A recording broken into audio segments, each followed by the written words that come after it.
మీరు మ్యూచువల్ ఫండ్స్లో ఇన్వెస్ట్మెంట్ చేస్తున్నారా లేదా చేద్దాం అనుకుంటున్నారా?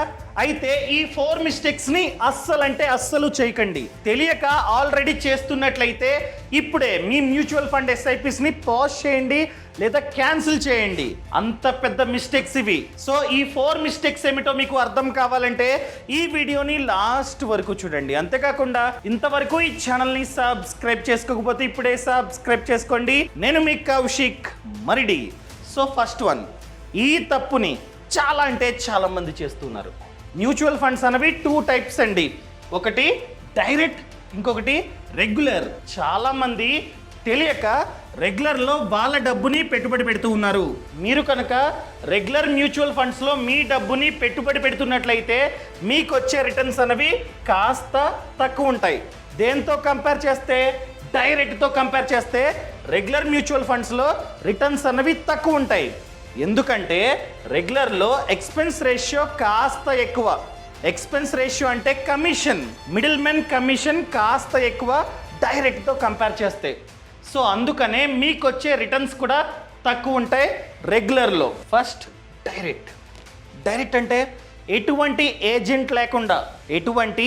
ఏజెంట్ లేకుండా మనం కనుక మన డబ్బుని మ్యూచువల్ ఫండ్స్లో డైరెక్ట్గా పెట్టుబడి పెడుతున్నట్లయితే అవే డైరెక్ట్ మ్యూచువల్ ఫండ్స్. సో వీటిల్లో ఎటువంటి ఏజెంట్ ఉండడు కనుక ఎక్స్పెన్స్ రేషియో తక్కువ, లైక్ 0.6% ఆ విధంగా ఉంటుంది.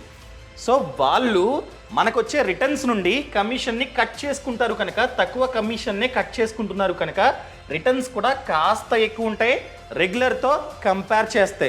ఇది మనం కనుక మన డబ్బుని ఏదొక ఏఎంసి వద్ద ఇన్వెస్ట్మెంట్ చేయాలంటే చాలా ప్లాట్ఫామ్స్ ఉన్నాయి.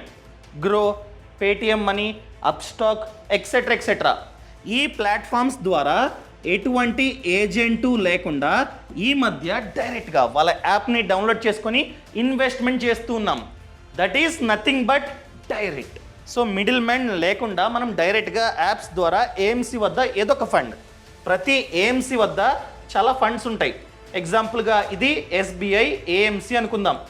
సో ఎస్బీఐ ఏఎంసి వద్ద large cap, mid cap, small cap, multi cap, debt చాలా ఫండ్స్ ఉంటాయి. ఏదో ఒక ఫండ్లో మీరైతే ఇన్వెస్ట్మెంట్ చేసుకోవచ్చు. For example SBI small cap fund డైరెక్ట్గా గ్రో, పేటిఎం, అప్స్టాక్ ఆ యాప్స్ ఓపెన్ చేసి ఎస్బీఐ స్మాల్ క్యాప్ ఫండ్ అని చెప్పి ఎంటర్ చేసి క్లిక్ చేసి మీరైతే డైరెక్ట్గా ఇన్వెస్ట్మెంట్ చేసుకోవచ్చు. ఎక్స్పెన్స్ రేషియో కూడా తక్కువ.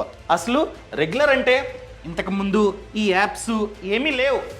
సో మనం ఏం చేసేవాళ్ళం, ఎవరైతే మ్యూచువల్ ఫండ్ ఎక్స్పర్ట్స్ ఉంటారో, ఫినాన్షియల్ అడ్వైజర్స్ లేకపోతే ఏజెంట్స్, వాళ్ళ వద్దకు వెళ్ళి సార్ మేము కూడా మా డబ్బుని మ్యూచువల్ ఫండ్స్లో ఇన్వెస్ట్మెంట్ చేద్దాం అనుకుంటున్నాం, సో ఎలా అని అడిగితే వాళ్ళు చెప్పేవారు, ఈ ఫండ్ బాగుంది, ఆ ఫండ్ బాగుంది, ఇన్వెస్ట్మెంట్ చేయండి, నా చేతికి ఇవ్వండి, నేను మీ బదులు ఇన్వెస్ట్మెంట్ చేస్తా ఆ ఫండ్స్లో అని చెప్పి ఏజెంటు మన వద్ద డబ్బు తీసుకొని ఈయన మన బదులు ఏఎంసి వద్ద మన డబ్బుని పెట్టుబడి పెడతాడు. సో ఏజెంటు ఆల్రెడీ కొన్ని ఏఎంసిస్తో లింక్ అయి ఉంటాడు. సో అలాంటి ఏఎంసిస్లో మాత్రమే మన డబ్బుని పెట్టుబడి పెడతాడు. సో ఈ ఏఎంసిస్ ఏజెంట్కి కమిషన్ ఇస్తాయా? ఎస్, ఇస్తాయి. డైరెక్ట్గా కాదు. ఏం చేస్తారంటే ఇవి రెగ్యులర్ మ్యూచువల్ ఫండ్స్ కాబట్టి ముందే చెప్తారు ఎక్స్పెన్స్ రేషియో ఎక్కువ. ఎక్స్పెన్స్ రేషియో అంటే కమిషన్ 1.6% అని చెప్పి చెప్తారు. ఇక్కడ 0.6 కానీ ఇక్కడ 1.6. దీంతో కంపేర్ చేస్తే 1% ఎక్కువ. ఎందుకంటే ఈ 1% ఎక్స్ట్రా అమౌంట్ని మన ప్రాఫిట్స్ నుండి కట్ చేసుకొని ఏజెంట్కి ఇస్తాయి ఏఎంసీస్. అర్థమైందా అండి? సో అందుకనే రిటర్న్స్ అన్నవి తక్కువ ఉంటాయి. ఎందుకంటే మనకి ఎంతైతే ప్రాఫిట్ వచ్చిందో దాని నుండి ఎక్కువ కమిషన్ని కట్ చేసుకొని ఏఎంసీస్ ఆ డబ్బుని ఏజెంట్స్కి ఇస్తూ ఉన్నాయి. అందుకనే మనకు వచ్చే రిటర్న్స్ కూడా తక్కువ ఉంటాయి డైరెక్ట్తో కంపేర్ చేస్తే. అర్థమైందండి? ఈ విధంగా ఇవైతే వర్క్ అవుతూ ఉంటాయి. అసలు రెగ్యులర్కి డైరెక్ట్కి డిఫరెన్స్ ఏంటో నేను ప్రాక్టికల్గా మీకు గూగుల్ ఓపెన్ చేసి చూపిస్తా. ఫర్ ఎగ్జాంపుల్ ఒక ఫండ్ని మనమైతే ఓపెన్ చేద్దాం. ఏం fund? SBI small cap fund. SBI small cap fund direct growth. Click. ఇదిగోండి, ఇది ఓపెన్ చేద్దాం. moneycontrol.com. ఇది ఫండ్. సో ఇందులో ఉంది ప్రెజెంట్ అయితే డైరెక్ట్. కనిపించిందా? డైరెక్ట్లో ఈ ఫండ్ అన్నది ఉంది. డైరెక్ట్లో ఉండడం వలన ఎక్స్పెన్స్ రేషియో తక్కువ ఉంది. ఎంత? 0.67%. అదే రెగ్యులర్లో ఉంటే ఎక్స్పెన్స్ రేషియో ఎక్కువ ఉంటుంది. మార్చుదాం, ఓకేనా? మార్చుతున్నా, రెగ్యులర్ గో. ఎంత ఇప్పుడు? 1.6. అదే డైరెక్ట్లో తక్కువ 0.67. అర్థమైందా అండి? ఇదిగోండి 0.67. అదేవిధంగా డైరెక్ట్లో రిటర్న్స్ చూద్దాం. లాస్ట్ 5 ఇయర్స్గా రిటర్న్స్ చూసుకున్నట్లయితే ఈ ఫండ్ 27.32% రిటర్న్ని జనరేట్ చేసింది. గుర్తుపెట్టుకోండి, 27.32. మనం కావాలంటే లెక్కేద్దాం. 27.32 కదా, 27.32 అంటే లాస్ట్ 10 ఇయర్స్గా ఈ ఫండ్ ఇంత రిటర్న్ని జనరేట్ చేసింది. ఫ్యూచర్లో చేస్తుందా? చెప్పలేం. అర్థమైందా అండి? సో ఫ్యూచర్లో ఇంత ఇస్తుందని కాదు, పాస్ట్లో ఇంత రిటర్న్ని జనరేట్ చేసింది. అదే రెగ్యులర్లో తక్కువ ఉంటుంది రిటర్న్. ఎందుకంటే ఎక్స్పెన్స్ రేషియో ఎక్కువ, మిడిల్ మ్యాన్కి కమిషన్ వెళ్తుంది, అది కూడా మన ప్రాఫిట్స్ నుండి వాళ్ళకి కమిషన్ వెళ్తుంది కనుక రిటర్న్ తక్కువ ఉంటుంది. ఎంత ఉందో మనమైతే చూద్దాం. రెగ్యులర్ మారుస్తూ ఉన్న గో. ఇదిగోండి ఇప్పుడు చూద్దాం. గత లాస్ట్ 5 ఇయర్స్గా రిటర్న్ 25.95, కానీ ఇందాక ఎంత ఉంది? 27.32, కానీ ఇప్పుడు 25.95. ఇక్కడ ఎంటర్ చేద్దాం. ఇది వేరేది, ఓకేనా? 95, ఓకేనా? చూద్దాం. ఇది డైరెక్ట్ రిటర్న్, ఇది రెగ్యులర్ రిటర్న్. కాస్త డిఫరెన్స్ అయితే ఉంది. సో ఆ చిన్న డిఫరెన్స్ వలన మనకి ఎంత లాసో చూద్దాం, ఓకేనా? ఎగ్జాంపుల్గా మీరు నెలకి 10,000 అనుకుందాం. ఇలా ఎన్ని ఇయర్స్ పాటు పెట్టుబడి పెట్టారు? ఎగ్జాంపుల్గా 10 ఉంది. 10 ఇయర్స్కి అనగా లాస్ట్ 10 ఇయర్స్లో ఇంత రిటర్న్ని జనరేట్ చేసింది అనుకుందాం. సో మనం టోటల్గా పెట్టుబడి పెట్టేది 12 lakhs, అంతే కదా? నెలకి 10,000. ఆ విధంగా 10 ఇయర్స్ పాటు పెట్టుబడి పెడితే మనం టోటల్గా 12 lakhs ఇన్వెస్ట్మెంట్ చేసినట్లు. సో మనకి జనరేట్ అయ్యే రిటర్న్ చూసుకున్నట్లయితే 44 lakhs. అసలు ప్లస్ రిటర్న్ అంతా కలిపి 56 lakhs. అదే మనం కనుక రెగ్యులర్ కాకుండా డైరెక్ట్లో పెట్టుబడి పెట్టున్నట్లయితే సేమ్ అమౌంట్ నేనైతే ఎంటర్ చేస్తూ ఉన్నా. ఇక్కడ రిటర్న్ కాస్త ఎక్కువ. ఎంత డిఫరెన్స్ వస్తుందో చూద్దాం. సో నెలకి 10,000, ఆ విధంగా 10 ఇయర్స్ చూడండి 12 lakh సేమ్, కానీ ఇక్కడ మనకి జనరేట్ అయ్యే రిటర్న్ 50 lakhs. అర్థమైందా అండి? కానీ ఇక్కడ రెగ్యులర్లో 44 lakhs, కానీ ఇక్కడ 50 lakhs, అంటే 6 lakhs డిఫరెన్స్ అనమాట. అర్థమైందా అండి? సో అందుకనే రెగ్యులర్ కాకుండా డైరెక్ట్లో ఇన్వెస్ట్మెంట్ చేసుకుంటే ఇంత డిఫరెన్స్ అన్నది ఉంటుంది. ఇది 50, కానీ అది 44. అదే 20 ఇయర్స్ అనుకుందాం. ఇది 10 ఇయర్స్ కదా, 20 ఇయర్స్కి మూవ్ చేస్తున్నా, 20 ఇయర్స్కి ఇంత రిటర్నే ఇచ్చింది అనుకుందాం. ఇది కూడా సేమ్ రిటర్న్ని ఇచ్చింది అనుకుందాం. సో 20 మారుస్తూ ఉన్నా. ఇది రెగ్యులర్ కదా. సో మనకి రెగ్యులర్లో డైరెక్ట్గా 7 CR 7 కోట్లు మనకైతే రిటర్న్. అసలు ప్లస్ రిటర్న్ అంతా కలిపి దాదాపుగా 8 కోట్లు. అదే డైరెక్ట్లో చూద్దాం. 9,92,00,000. ఎంత డిఫరెన్సు చూడండి, దాదాపుగా 10 కోట్లు. అసలు రిటర్న్ అంతా కలిపి 10 కోట్లు, కానీ ఇది చూసుకున్నట్లయితే 8 కోట్లు. 2 కోట్లు డిఫరెన్సు. చిన్న మిస్టేక్ వలన మనకైతే 2 కోట్లు లాస్. సో నేను చెప్తుంది ఎవరికైతే నాలెడ్జ్ ఉందో వాళ్ళకి చెప్తున్నా. సో మీకు నాలెడ్జ్ ఉంది, ఏ ఫండ్లో ఇన్వెస్ట్మెంట్ చేయాలో ఐడియా ఉంది. సో అలాంటి వాళ్ళు కన్ఫ్యూజ్ అవ్వకండి. నాలెడ్జ్ ఉన్న వాళ్ళు డైరెక్ట్ మ్యూచువల్ ఫండ్స్లోనే ఇన్వెస్ట్మెంట్ చేసుకోండి. అంతేగాని కన్ఫ్యూజ్ అయ్యి మీకు నాలెడ్జ్ ఉండి కూడా రెగ్యులర్ మ్యూచువల్ ఫండ్స్లో ఇన్వెస్ట్మెంట్ చేయకండి. అంటే కొన్ని ప్లాట్ఫామ్స్లో ఏజెంట్ మనకైతే కనిపించడు, మనం ఏజెంట్ని కూడా కలవం, కానీ తెలియకుండానే డైరెక్ట్లో కాకుండా రెగ్యులర్లో ఇన్వెస్ట్మెంట్ చేస్తూ ఉంటాం. ఎగ్జాంపుల్గా ఫోన్పే. చాలామంది ఫోన్పేలో మ్యూచువల్ ఫండ్స్ని కొంటూ ఉంటారు. నేను రికార్డింగ్ చేస్తున్నా నా స్క్రీన్ని. సో నేను ఫోన్పేని ఓపెన్ చేస్తున్నా. ఇక్కడ వెల్త్, ఇదిగోండి బెస్ట్ SIP ఫండ్స్ క్లిక్ చేస్తారు. ఇవన్నీ మ్యూచువల్ ఫండ్సే కదా, డైరెక్టే కదా అనుకుంటారు, కానీ ఇవి రెగ్యులర్. అర్థమైందా అండి? ఇక్కడ agent PhonePe. So for example ఈ ఫండ్, ఇక్కడ ఇన్ఫర్మేషన్ లేదు, డైరెక్ట్గా SIP పెట్టుకుంటారు, ఫోన్పే నుండి కట్ అవుతూ ఉంటుంది. మనం చూడాల్సింది ఇక్కడ బటన్ ఉందా, క్లిక్, ఐ బటన్ క్లిక్, ఇదిగోండి ఇక్కడ క్లియర్గా ఉంది ఏమని, regular, plan type regular, expense ratio 1.57. అర్థమైందా అండి? ఇది మీరైతే గమనించండి. క్లారిటీ వచ్చిందా? సో ఈ విధంగా చూసుకొని మీరు ఏ ప్లాట్ఫామ్ నుండి ఇన్వెస్ట్మెంట్ చేస్తున్నా అది రెగ్యులరా డైరెక్టా చూసుకోండి. మీకు డౌట్ వచ్చే ఉంటుంది, నాకు తెలియక నేను రెగ్యులర్లో నా డబ్బుని పెట్టుబడి పెట్టా, ఇప్పుడు డైరెక్ట్లోకి ఏ విధంగా మార్చుకోవడానికి ఛాన్స్ ఉందా? ఎస్ ఉంది. ఏ విధంగా మార్చుకోవాలో చూద్దాం. First offline. ప్రతి సిటీలోని మ్యూచువల్ ఫండ్ బ్రాంచెస్ ఉంటాయి. ఎగ్జాంపుల్గా ఐసిఐసిఐ ప్రూ మ్యూచువల్ ఫండ్, గూగుల్లోకి వెళ్ళి కొట్టండి ICICI Pru mutual fund branch near మీ అని కొట్టండి, చూపిస్తుంది. వెళ్ళండి, చూపించండి మీ ఫండ్స్. ఇలా నేను ఈ ప్లాట్ఫామ్ ద్వారా రెగ్యులర్లో పెట్టుబడి పెట్టా, ఇదిగోండి ప్రూఫ్. మార్చండి అంటే వాళ్ళు ఒక అప్లికేషన్ ఫామ్ ఇస్తారు, ఫిలప్ చేస్తే డన్ అయిపోయింది. మారుతుంది, ప్రాసెస్ ఉంది. లైక్ కొన్నిసార్లు ఏమంటారంటే కంప్లీట్గా డబ్బుని విత్డ్రా చేయండి అంటారు. అలాంటప్పుడు ఎగ్జిట్ లోడ్ పడుతుంది. 1 year కన్నా తక్కువ కాలం పాటు మీరు కనుక ఇన్వెస్ట్మెంట్ చేసినట్లయితే ఎగ్జిట్ లోడ్ పడుతుంది. కొన్నిసార్లు ట్యాక్స్లు కూడా పడతాయి. కొన్నిసార్లు ఏంటంటే విత్డ్రా చేయాల్సిన అవసరం లేకుండా వాళ్ళు మార్చేస్తారనమాట. అర్థమైందా అండి? అదేవిధంగా ఆన్లైన్ వచ్చేసి AMC website, ICICI Pru mutual fund మీది. So ICICI Pru AMC website అని కొట్టండి, వస్తుంది. అక్కడ లాగిన్ అయ్యి మీరైతే మార్చుకోవచ్చు. లేదా ఏజెన్సీస్, క్యామ్స్, కార్వి ఎక్సెట్రా వీళ్ళ సహాయంతో కూడా మీరైతే మార్చుకోవచ్చు. సో వీళ్ళ వెబ్సైట్కి వెళ్ళి మీరు పాన్ కార్డ్ నెంబర్ ఇస్తే చాలు, ఆటోమేటిక్గా చూపిస్తుంది, మార్చుకోండి. అర్థమైందండి? ప్రాసెస్ అంతా సింపుల్. నెక్స్ట్, ఇది చాలా అంటే చాలా మంది చేస్తున్న తప్పు ఏంటి? Investing by checking past returns. అక్కడ చూపిస్తుంది లాస్ట్ 3 yearsగా ఈ ఫండ్ 20% రిటర్న్ని జనరేట్ చేసింది అని చెప్పి చూపిస్తుంది.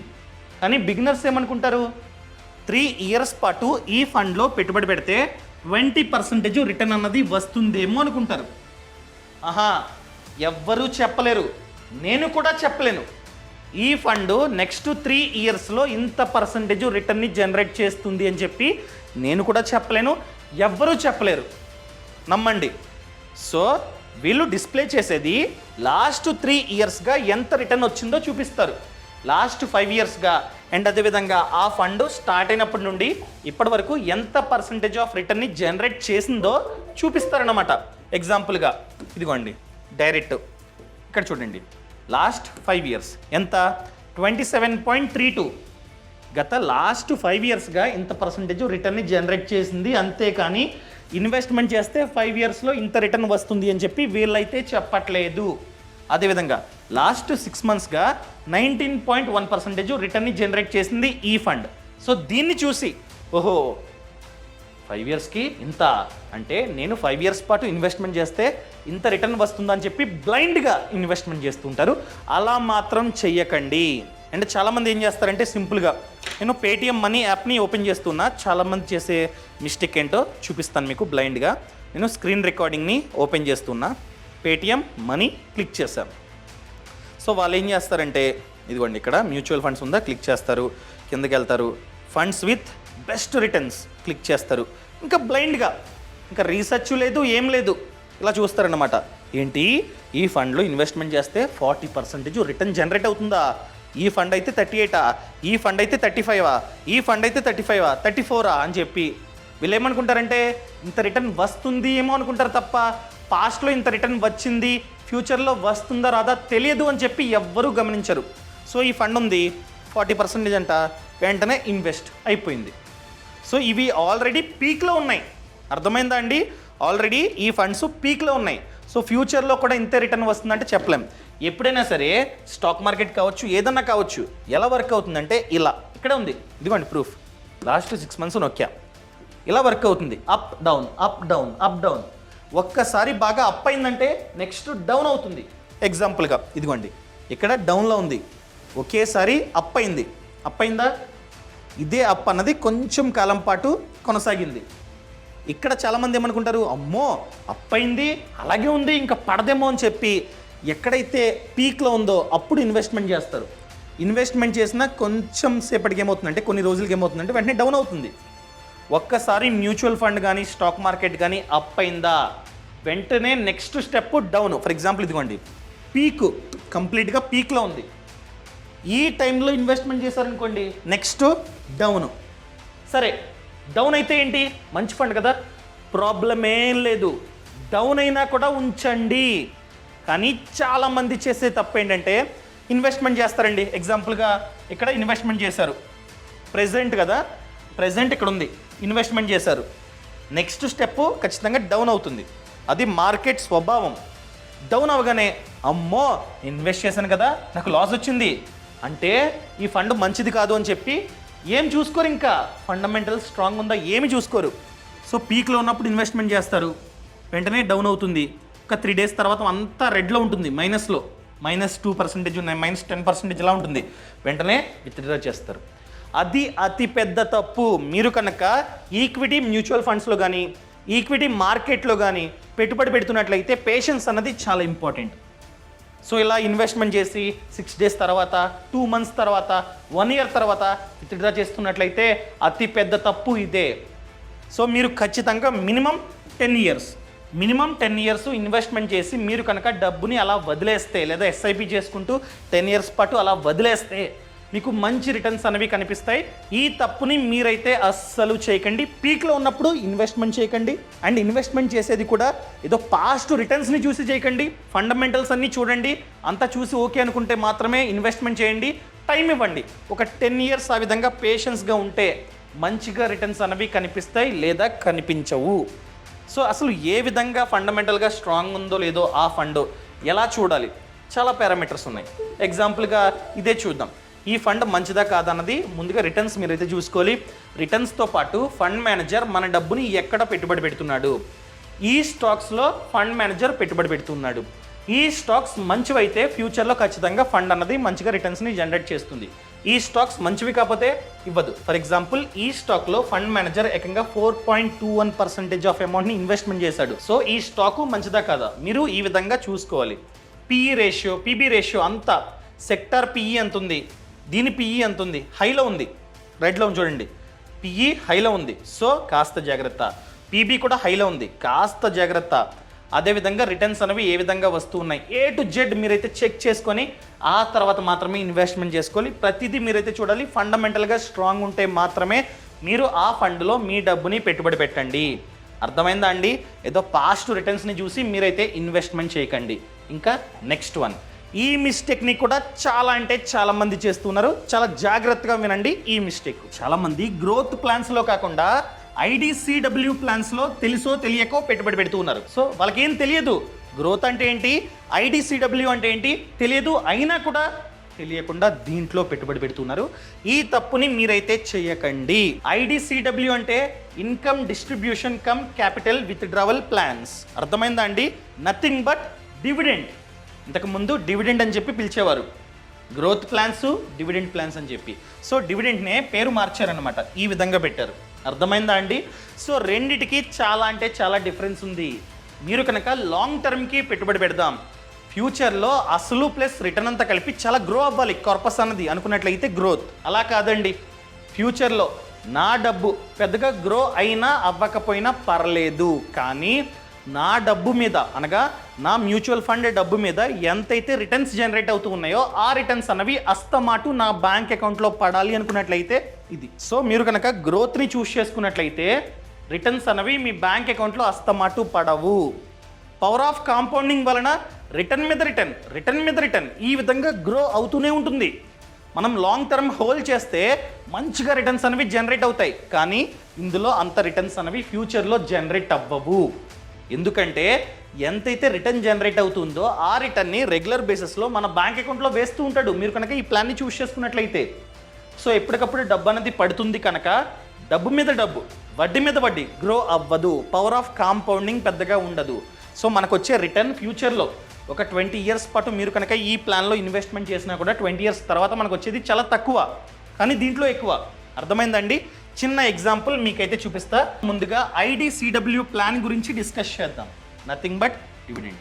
ఎగ్జాంపుల్గా మీరు 1000 units కొన్నారు, ఒక యూనిట్ 10 rupees అనుకుందాం.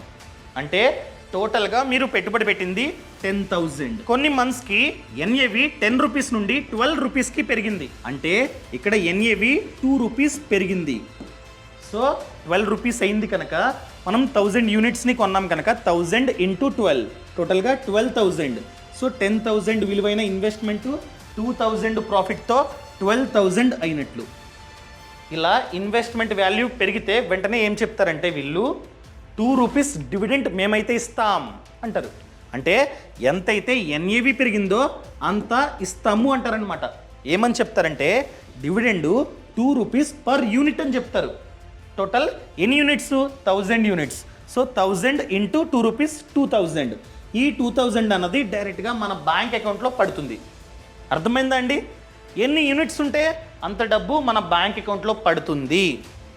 సో ఇక్కడ 2 రూపీస్ని మనకి ఇండైరెక్ట్గా ఇచ్చేసారు కనుక అది మైనస్ అవుతుంది. నార్మల్గా అయితే ప్రెజెంట్ ఎన్ఏవి 12 ఉంది, 12 అయింది కదా. 2 రూపీస్ ఆల్రెడీ డివిడెండ్ రూపంలో ఇచ్చేశారు. సో ఎంతైతే మనకి డివిడెండ్ ఇస్తూ ఉన్నారో అది మన యొక్క ఎన్ఏవి నుండి మైనస్ అవుతుంది. సో 12 ఉన్న ఎన్ఏవి 2 రూపీస్ మనకి ఇస్తున్నారు కాబట్టి 2 మైనస్ చేస్తే 10. మళ్ళీ మన యొక్క investment value 1000 units into present NAV 10. So 10,000. ఇంతకు ముందు ఎంతైతే పెట్టుబడి పెట్టామో అంతకే అయిపోయింది. కొన్ని రోజులు అయింది, కొన్ని ఇయర్స్ అయింది. సో ఎన్ఏవి 15 అయింది. అంటే 5 రూపీస్ ఎన్ఏవి పెరిగింది. సో ప్రెజెంట్ 1000 యూనిట్స్ కదా, 1000 ఇంటూ 15. సో 15,000 మన ఇన్వెస్ట్మెంట్ వాల్యూ అయింది. అంటే 5,000 ప్రాఫిట్. సో మళ్ళీ వీళ్ళైతే చెప్తారు డివిడెండ్ 2 రూపీస్ పర్ యూనిట్ అంటారు. So total 1000 units, 1000 into 2 2000. 2000 మన బ్యాంక్ అకౌంట్లో పడుతుంది. మళ్ళీ సేమ్ అండి. సో ఇక్కడ ఎన్ఏవి 15 అయింది కదా, 15 మైనస్ 2 ఎంత? 13. ఫైనల్గా 13 అవుతుంది. ఇదిగోండి. సో మన ఇన్వెస్ట్మెంట్ వాల్యూ 1000 ఇంటూ 13 13,000. అర్థమైందా అండి? ఈ విధంగా మనకి ఎప్పుడెప్పుడైతే డివిడెండ్ని ఇస్తూ ఉంటారో అప్పుడు ఎన్ఏవి తగ్గుతూ ఉంటుంది. సో ఇన్వెస్ట్మెంట్ వాల్యూ కూడా తగ్గుతూ ఉంటుందన్నమాట. సో ఎన్ని సంవత్సరాలు గడిచినా కూడా మనకి పెద్దగా ఫ్యూచర్లో అనగా ఎప్పుడైతే డబ్బుని అంతా విత్డ్రా చేసుకుంటామో అప్పుడు పెద్దగా రిటర్న్స్ అనేవి కనిపించవు. కానీ గ్రోత్లో అయితే అలా కాదు. ఎన్ఏవి పెరుగుతూ ఉంటుంది, మన యొక్క ఇన్వెస్ట్మెంట్ వాల్యూ కూడా పెరుగుతూ ఉంటుంది. ఇక్కడ పవర్ ఆఫ్ కాంపౌండింగ్. సో ఇక్కడ ఎంతైతే రిటర్న్ జనరేట్ అయిందో దాన్ని మళ్ళీ ఇన్వెస్ట్మెంటే చేస్తారు. అలా రిటర్న్ మీద రిటర్న్ జనరేట్ అయ్యి ఎక్కువ కార్పస్ అన్నది మనకైతే అక్యుములేట్ అవుతుందన్నమాట. For example 1000 units 10 NAV. So టోటల్గా 10,000 మనమైతే పెట్టుబడి పెట్టాం. కొన్ని ఇయర్స్ పాటు వదిలేశారు. సో 10 ఎన్ఏవి కాస్త 30 అయింది. సో అలాంటప్పుడు మన ఇన్వెస్ట్మెంట్ వాల్యూ 1000 ఇంటూ 30,000 అయినట్లు. అంటే ఎంత? 3 టైమ్స్ ప్రాఫిట్ అనమాట. సో ఇలా గ్రోత్లో ఎంతైతే రిటర్న్ జనరేట్ అయిందో దాన్ని మళ్ళీ రీఇన్వెస్ట్మెంట్ చేస్తారు, మన చేతికి ఇవ్వరు. సో అందుకని చెప్పి పవర్ ఆఫ్ కాంపౌండింగ్ వలన ఎక్కువ రిటర్న్స్ మనకైతే కనిపిస్తూ ఉంటాయి. అర్థమైందా అండి? సో అందుకనే జాగ్రత్త. మీకు ప్రాక్టికల్గా చూపిస్తా. ఇక్కడే ఉంటుందన్నమాట గ్రోత్. అర్థమైందా అండి? గ్రోత్. మీరు గ్రోత్ వద్దు, నాకు డివిడెండే కావాలి అనుకున్నట్లయితే ఇక్కడ చూస్ చేసుకోవచ్చు. ఇదిగోండి IDCW. అర్థమైందా అండి? సో దీంట్లోకి మీరైతే మార్చుకోవచ్చు. లేదండి నాకు ఇదొద్దు, ఫ్యూచర్లో మంచి రిటర్న్స్ రావాలి, గ్రోత్ కావాలి అనుకున్నట్లయితే మీరు గ్రోత్లో పెట్టుకోండి. Growth direct growth. అందుకనే పేరు SBI small cap fund direct plan growth. ఇది చాలా ఇంపార్టెంట్, మైండ్లో పెట్టేసుకోండి. ఏ ఫండ్ అయినా కావచ్చు, డైరెక్ట్ ప్లాన్ గ్రోత్ అని చెప్పి పలకడం అలవాటు చేసుకోండి. సో వాటిల్లోనే మీరైతే పెట్టుబడి పెట్టండి. ఇంకా లాస్ట్ వన్, ఇది ఇంకా ఇంపార్టెంట్. ఏంటంటే చాలామంది డైవర్సిఫికేషన్ చేసుకోరు. ఇది చాలా ఇంపార్టెంట్. ఇదిగోండి lack of diversification. For example మంత్కి 15,000 మీరైతే ప్రతి మంత్ ఇన్వెస్ట్మెంట్ చేద్దాం అనుకుంటున్నారు. సో చాలామంది చేసే తప్పు ఏంటంటే ఈ 15,000ని అంతా తీసుకెళ్ళి ఒకే మ్యూచువల్ ఫండ్లో పెడతారు. ప్రతి మంత్ ఒకే మ్యూచువల్ ఫండ్లో పెడుతూ ఉంటారు. ఎగ్జాంపుల్గా స్మాల్ క్యాప్ ఫండ్, ఏదో పిచ్చి ఫండ్, అసలు ఫండమెంటల్గా స్ట్రాంగ్గా లేదు, ఏదో ఎవరో పెడుతున్నారని చెప్పి మీరు పెట్టారు. ఫ్యూచర్లో బాగాలేదు కాబట్టి ఫండమెంటల్గా సో ఎన్ఏవి తగ్గుతూ ఉంటుంది. అలా ఎన్ఏవి తగ్గినట్లయితే మీ ఇన్వెస్ట్మెంట్ వాల్యూ పెరగాల్సింది పోయి తగ్గుతూ ఉంటుందన్నమాట. అర్థమైందా అండి? సో అంత లాస్. సో అందుకనే మీరైతే డైవర్సిఫికేషన్ చేసుకోవాలి. ఒకే ఫండ్లో కాకుండా డిఫరెంట్ ఫండ్స్లో కాస్త డబ్బుని ఇన్వెస్ట్మెంట్ చేస్తూ ఉండాలి. ఎగ్జాంపుల్గా 15,000 అనుకోండి, 7,000 వచ్చేసి ఈక్విటీ మ్యూచువల్ ఫండ్స్. మళ్ళీ ఈక్విటీ మ్యూచువల్ ఫండ్స్లో ఒకే ఫండ్లో కాకుండా కొంచెం లార్జ్ క్యాప్, కొంచెం మిడ్ క్యాప్, కొంచెం స్మాల్ క్యాప్. ఈ విధంగా డైవర్సిఫై చేసుకొని మీరైతే ఇన్వెస్ట్మెంట్ చేసుకోండి. అదేవిధంగా 3000 వచ్చేసి సుకన్య సమృద్ధి యోజన. మీకు పాప ఉంటే 10 years కంటే తక్కువ ఏజ్ ఉన్న పాప ఉంటే సుకన్య సమృద్ధి, లేదా బాబున్నాడు పీపీఎఫ్. అదేవిధంగా ఆర్డి ఎందుకంటే రిక్వైర్మెంట్స్ ఉంటాయి కదా, ఫ్యూచర్లో ఏదన్నా డబ్బు కావాల్సి వస్తే ఆర్డి నుండి మీరైతే వెంటనే విత్డ్రా చేసుకోవచ్చు. ఇది షార్ట్ టర్మ్కి. ఇది 15 years టెన్యూర్ మినిమం నేను చెప్తున్నా. ఇది మినిమం 10 years. ఇవి రెండు లాంగ్ టర్మ్. ఇది వచ్చేసి షార్ట్ టర్మ్ అండి. అదేవిధంగా ఎన్పిఎస్లో 1000, ఇక్కడ ఆర్డీలో 2000, ఎన్పిఎస్లో 1000. ఎందుకంటే ఫ్యూచర్లో మనం రిటైర్మెంట్ అయిన తర్వాత మనకి లంసమ్గా డబ్బు అన్నది వస్తుంది. అదేవిధంగా 1000 వచ్చేసి పర్ మంత్లీ ప్రీమియం కూడా మనమైతే కట్టుకోవచ్చు. 1000 వచ్చేసి హెల్త్ ఇన్సూరెన్స్, 1000 వచ్చేసి టర్మ్ ఇన్సూరెన్స్. ఈ విధంగా మీరైతే డైవర్సిఫై చేసుకొని ఇన్వెస్ట్మెంట్ చేసుకుంటే మన ఫ్యూచర్ బాగుంటుంది. ఇది పర్ఫెక్ట్గా ఫినాన్షియల్ ప్లానింగ్. వీటిల్లో main thing term insurance. So term insurance గురించి ప్రతి ఒక్కరికి తెలియాలి. ఫర్ ఎగ్జాంపుల్ ₹1,00,00,000 టర్మ్ ప్లాన్ని తీసుకున్నారు. ఎగ్జాంపుల్గా ఫ్యూచర్లో ఏదైనా రిస్క్ అయితే మన ఫ్యామిలీకి ఆ బీమా సంస్థ ₹1,00,00,000 ఇస్తుంది. ఎగ్జాంపుల్గా మీరు మ్యూచువల్ ఫండ్స్లో ఇన్వెస్ట్మెంట్ చేస్తున్నారు, టర్మ్ ప్లాన్ తీసుకోలేదు, మనమైతే లెక్కేద్దాం. సో ఈ టర్మ్ ప్లాన్ ఎంత ఉంటుంది? ఫర్ ఎగ్జాంపుల్ ఈ కంపెనీ ఉంది Bajaj Allianz. ₹1,00,00,000 term plan just మంత్కి 583. ఎంత? మంత్కి 583 కడితే మనకి ₹1,00,00,000 టర్మ్ ప్లాన్ అనేది వస్తుంది. మనకి ఏదైనా జరిగితే మన కుటుంబానికి ఈ బీమా సంస్థ ₹1,00,00,000 ఇస్తుంది. అదే మీరు కనుక మ్యూచువల్ ఫండ్స్లో తెగ ఇన్వెస్ట్మెంట్ చేస్తున్నారండి, మనకి రెగ్యులర్గా యావరేజ్గా ఒక 12% రిటర్న్ జనరేట్ అవుతుంది కాబట్టి 12% అనుకుందాం. మీరు నెలకి 10,000 ఒక 10 years పాటు పెట్టుబడి పెట్టారు. 10 years తర్వాత రిస్క్ అయింది, లేదా 3 years ఇన్వెస్ట్మెంట్ చేసి 3 years కంప్లీట్ అయింది, రిస్క్ అయిందండి. సో మనం టోటల్గా పెట్టుబడి పెట్టేది 3,60,000, కానీ మనకు వచ్చే రిటర్న్ 75,000, టోటల్గా 4,35,000 వస్తుంది. అప్పుడు రిస్క్ అయితే మన కుటుంబానికి ఇంతే వెళ్తుంది, 4 lakhs వెళ్తాయి. ఏమన్నా ఉందా? ఇక్కడ మనం ఏకంగా 10,000 పెడుతున్నాం. ఈ 10,000లో జస్ట్ ₹1,000 మీరు కనుక టర్మ్ ప్లాన్ మీద ఇన్వెస్ట్మెంట్ చేస్తే ప్రతి మంత్ మీకు రిస్క్ అయితే, ఫర్ ఎగ్జాంపుల్ ఈరోజు కట్టారు, ఒక 3 months తర్వాత లేదా 3 years తర్వాత రిస్క్ అయింది, అలాంటప్పుడు ₹1,00,00,000 వెళ్తాయి. అదే మీరు 10,000 ఇక్కడ ఇన్వెస్ట్మెంట్ చేసినా కూడా మీకు అసలు ప్లస్ రిటర్న్ అంతా కలిపి జనరేట్ అయ్యేది 4,35,000. ఇది ఫ్యామిలీకి వెళ్తుంది. ఏం సరిపోతుంది? సో దీంట్లో కొంచెం పార్ట్ మీరు కనుక కంప్లీట్గా ఇన్వెస్ట్మెంట్ చేయకుండా ఒక ₹1,000 మీరు టర్మ్ ప్లాన్ తీసుకుంటే కుటుంబానికి ₹1,00,00,000 వెళ్తాయి. అర్థమైందా అండి నేను చెప్పింది? అదే 3 years తర్వాత మనకి రిస్క్ అయితే, ఒకవేళ మనం కనుక టర్మ్ ప్లాన్ తీసుకున్నట్లయితే ₹1,00,00,000 వెళ్తాయి. ఫర్ ఎగ్జాంపుల్ మనం 10 years వెయిట్ చేసినా కూడా మన చేతికి వచ్చేది 23 lakhs. మనకి రిస్క్ అయితే మన ఫ్యామిలీకి వెళ్ళేది 23 lakhs. కానీ మీరు కనుక టర్మ్ ప్లాన్ తీసుకున్నట్లయితే మీ కుటుంబానికి వెళ్ళేది ₹1,00,00,000 అనమాట. సో బెస్ట్ కంపెనీని ఏ విధంగా చూస్ చేసుకోవాలి? మార్కెట్లో చాలా ఉన్నాయి. మనం ఖచ్చితంగా క్లెయిమ్ సెటిల్మెంట్ రేషియోని చూసుకోవాలి. సో బజాజ్ అలియన్స్లో క్లెయిమ్ సెటిల్మెంట్ రేషియో చూసుకున్నట్లయితే 99.23%, which is very high. And దాంతోపాటు దీన్ని చెప్పడానికి రీజన్ ఏంటంటే ఆఫర్స్ ఉన్నాయి ప్రెజెంట్. ఏం ఆఫరు? మనకి డిస్కౌంట్ అన్నది ఫస్ట్ ప్రీమియం కడతారు కదా, దాంట్లో 17% వరకు ఆఫ్ ఉంది. సో మీ ఏజ్ తక్కువైతే ₹1,00,00,000 ప్లాను 583 పడుతుంది. అదే మీ ఏజ్ ఎక్కువ అనుకోండి, మహా అయితే మంత్కి 1000 పడుతుంది అంతే. 1000 అర్థమైందండి? అందుకని నేనైతే 1000 చెప్పా. సో ఈ 17% డిస్కౌంట్ ఏ విధంగా వస్తుందంటే 5% ఫస్ట్ టైం లైఫ్ ఇన్సూరెన్స్ బయర్స్కి. మీరు ఫస్ట్ టైం కొంటున్నట్లయితే 5% డిస్కౌంట్. ఆన్లైన్లో కొంటున్నారనుకోండి, సింపుల్గా లింక్ కింద డిస్క్రిప్షన్లో ఇచ్చా, మీరు డైరెక్ట్గా కావాలంటే ఇక్కడ కూడా కొనుక్కోవచ్చు డైరెక్ట్గా. సో ఆ లింక్ను క్లిక్ చేసి కొనుక్కుంటే 6% డిస్కౌంట్. అదేవిధంగా మీరు శాలరీడ్ అనుకోండి, ఎక్స్ట్రాగా 5% డిస్కౌంట్. అదేవిధంగా మీరు కనుక ఆటోపే పెట్టుకున్నారనుకోండి 1% డిస్కౌంట్. టోటల్గా 17% వరకు మీకైతే డిస్కౌంట్ అన్నది వస్తుంది.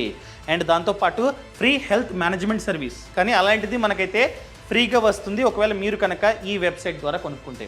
ఒకవేళ మీకు డౌట్స్ ఉన్నాయి అలాంటప్పుడు ఏం చేయొచ్చు, ఇక్కడ క్లిక్ చేసి మీ నంబర్ ఇస్తే వాళ్ళు మీకు కాల్ చేస్తారు, A to Z మీకైతే గైడెన్స్ ఇస్తారన్నమాట. సో తీసుకోవాలంటే పాలసీ అలాగా ఇక్కడ మీ పూర్తి సమాచారాన్ని ఎంటర్ చేసి మీరైతే డైరెక్ట్గా తీసుకోవచ్చు. ఒకవేళ స్మోకింగ్ హ్యాబిట్ ఉందనుకోండి ఎస్ అని కొట్టండి, లేకపోతే నో. అర్థమైందా అండి? ఇక్కడ ఈ సమాచారం అంతా ఇచ్చి మీరైతే తీసుకోవచ్చు అనమాట. ఇవన్నీ బెనిఫిట్సే. For example accidental death benefit, పొరపాటున యాక్సిడెంట్ అయ్యి మనం చనిపోతే ఎక్స్ట్రా డబ్బు మన ఫ్యామిలీకి వెళ్తుంది. వీళ్ళు ఎంతైతే ఆఫర్ చేస్తారో అది కాకుండా ఎక్స్ట్రా డబ్బు వెళ్తుంది. అదేవిధంగా ట్యాక్స్ బెనిఫిట్ ఉంది. సో మనం చాలా డబ్బుని ఆదా చేసుకోవచ్చు. ప్రీమియం హాలిడేస్ ఉన్నాయి.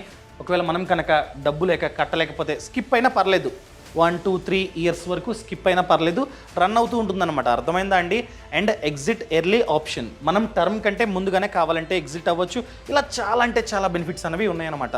సో ఇక్కడ తీసుకోవడం వలన అడ్వాంటేజ్ ఏంటంటే, మళ్ళీ చెప్తున్నా, క్లెయిమ్ సెటిల్మెంట్ రేషియో ఎక్కువ ఉంది, సాల్వెన్సీ రేషియో ఎక్కువ ఉంది, అండ్ డిస్కౌంట్ ఉంది, 17% వరకు డిస్కౌంట్ ఉంది, అండ్ ప్రీమియం కూడా తక్కువ.